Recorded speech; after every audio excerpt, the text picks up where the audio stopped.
Okay, thank you. Sierra Papa 3, Zulu Boston X-ray. This is Yankee Ovako, kao United što to One. čini Ivana Ponjavić i članovi radio kluba Sevojno uspostavljaju veze i prijateljstva širom sveta. Inače, ovaj radio klub za samo 4 godine postojanja i 100 članova sa položenim radioamaterskim ispitom beleži značajne rezultate na mnogim takmičenjima.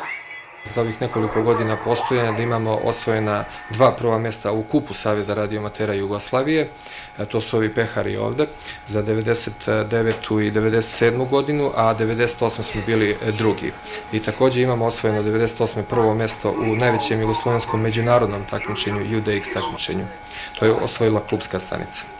Inače, pored toga imamo dosta pojedinačnih plasmana naših članova u domaćim i međunarodnim takmičenjima. Inače, kako izgleda to jedno takmičenje? Šta je to u stvari?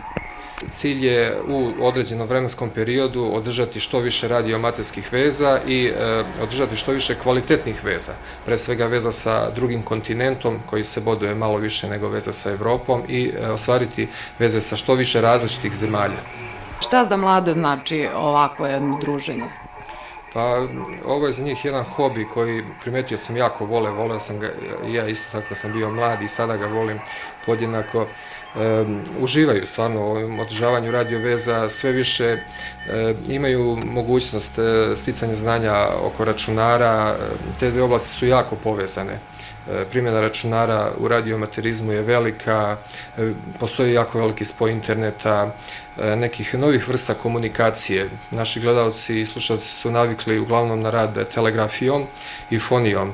Međutim, primjenom računara postoje neke nove tehnike kao što je FSK, PSK31, zatim RTTY i tako dalje, paket radio. U svemu tome naši mladi članovi jako puno uživaju i sve ih to interesuje. Biti radioamater znači biti na izvoru informacija, raditi iz ljubavi, a kako kažu članovi radio kluba Sevojno, opstaju uz pomoć brojnih sponzora i donatora.